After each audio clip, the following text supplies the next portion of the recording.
അഹ്റോനും അവൻ്റെ പുത്രന്മാർക്കും വേണ്ടി നേർത്ത ചണം കൊണ്ട് അങ്കികൾ നെയ്തു. നേരിയ ചണം കൊണ്ട് തലപ്പാവും തൊപ്പികളും നേരിയ ചണച്ചരട് കൊണ്ട് കാൽച്ചട്ടയും ഉണ്ടാക്കി.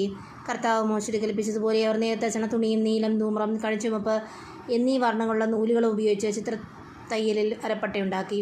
വിശുദ്ധ കിരീടത്തിൻ്റെ തകിട് അവർ തനി സ്വർണം കൊണ്ട് നിർമ്മിച്ച് അതിന്മേലൊരു മുദ്ര എന്ന പോലെ കർത്താവിന് സമർപ്പിതരെന്ന് കൊത്തിവെച്ചു. കർത്താവ് മോശയോട് കൽപ്പിച്ചതുപോലെ തലപ്പാവിന് മുൻവശത്ത് ബന്ധിക്കാൻ തകിടിന്മേൽ ഒരു നീലച്ചരട് പിടിപ്പിച്ചു. ഇങ്ങനെ സമാഗമകൂടാരത്തിൻ്റെ പണികളെല്ലാം അവസാനിച്ചു.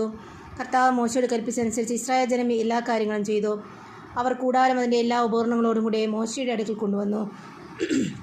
കൊളുത്തുകൾ, പലകകൾ, അഴികൾ, തൂണുകൾ, പാദകുടങ്ങൾ, ഊറയ്ക്കിട്ട തോലുകൊണ്ടുള്ള വിരി, നീലക്കരടി തോലുകൊണ്ടുള്ള വിരി, തിരശ്ശീല, സാക്ഷ്യപേടകം, അതിൻ്റെ തണ്ടുകൾ, കൃപാസനം, മേശ, അതിൻ്റെ ഉപകരണങ്ങൾ, തിരുസാന്നിധ്യത്തിൻ്റെ അപ്പം, തനി സ്വർണം കൊണ്ട് നിർമ്മിച്ച വിളക്കുകാൽ, അതിലെ ദീപനിര, അതിൻ്റെ ഉപകരണങ്ങൾ, വിളക്കിനുള്ള എണ്ണ, സ്വർണ്ണ ബലിപീഠം, അഭിഷേകതൈലം, പരിമളധൂപത്തിലുള്ള സുഗന്ധദ്രവ്യങ്ങൾ, കൂടാരവാതിലിന് യവനിക, ഓടുകൊണ്ടുള്ള ബലിപീഠം, ചട്ടക്കൂട്, തണ്ടുകൾ, ഉപകരണങ്ങൾ, ക്ഷാളനപാത്രം, അതിൻ്റെ പീഠം, അങ്കണത്തിൻ്റെ മറകൾ, തൂണുകൾ, പാദകുടങ്ങൾ, അങ്കണ കവാടത്തിൻ്റെ യവനിക, പയറുകൾ, കുറ്റികൾ, സമാഗമ കൂടാര ശുശ്രൂഷയുള്ള പാത്രങ്ങൾ, വിശുദ്ധ സ്ഥലത്തെ ശുശ്രൂഷിക്കേണ്ട വിശുദ്ധ വസ്ത്രങ്ങൾ, പുരോഹിതനായ അഹ്റോൻ്റെ വിശുദ്ധ വസ്ത്രങ്ങൾ,